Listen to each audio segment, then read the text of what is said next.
kinasuhan po ni former Senator Trillanes sina Congressman Paulo Duterte, Attorney Mans Carpio for drug smuggling?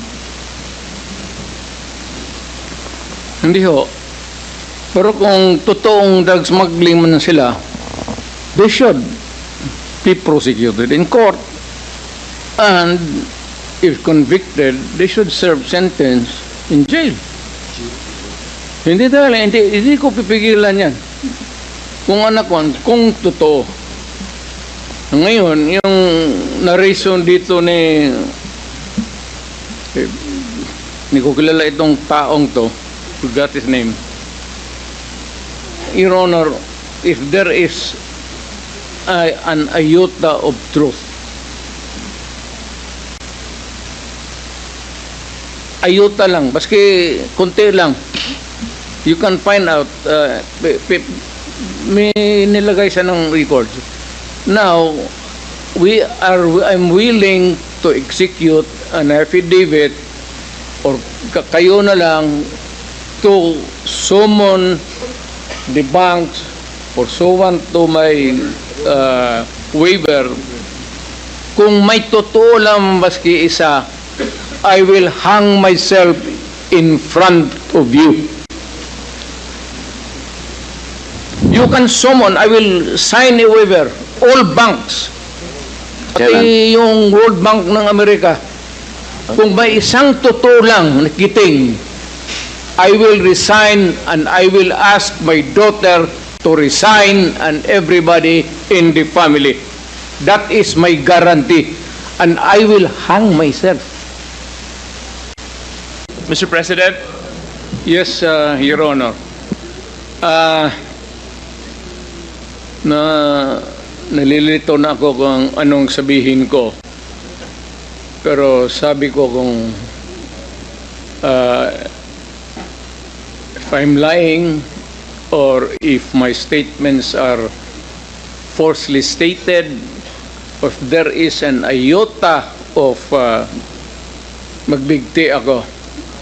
So, in the same manner na kung magbigti ako, si Trillanes dapat magsabay rin sa akin.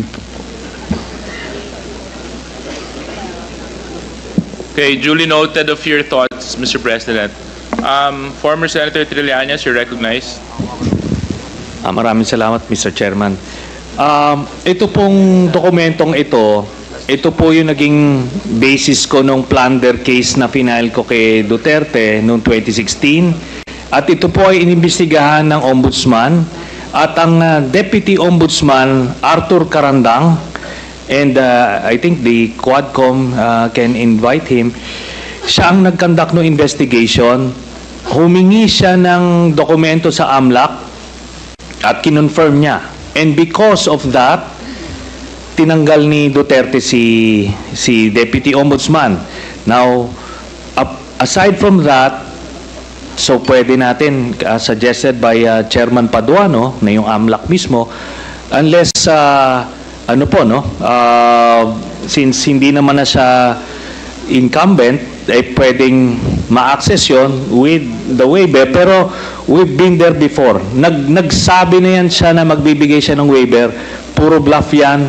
Pero hindi, kaya nga mas maganda kung ma-draft na po natin yan ngayon para papirmahan niya yan dito, no? Para wala ng alibay. Pero ito po, I'll be presenting later on, Mr. Chairman, a video of his actual admission of these accounts.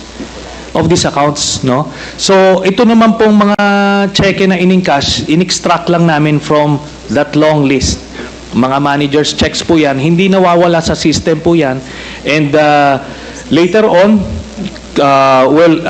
exempted sa impeachment cases, kaya pwede po lumabas yan, ipepresenta po yan. That's the smoking gun ng proceeds of the illegal drug trade ng Duterte crime family. Salamat po, Chair. Thank you very much, Sir, I have to respond to it. This guy President, is with all due respect, I'll have to follow the rules. Yeah. I will give you time later, Mr. President. I will give you time later.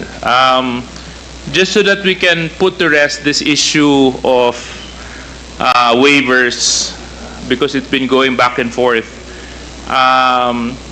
Will the former president be okay that if we draft the waiver now, that it be signed today instead of tomorrow? Will you be fine with that, Mr. President? Anong kapalit, sir? Hindi, Sampalin ko siya sa publiko.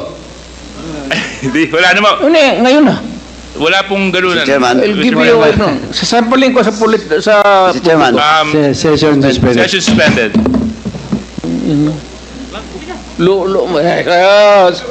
Yes.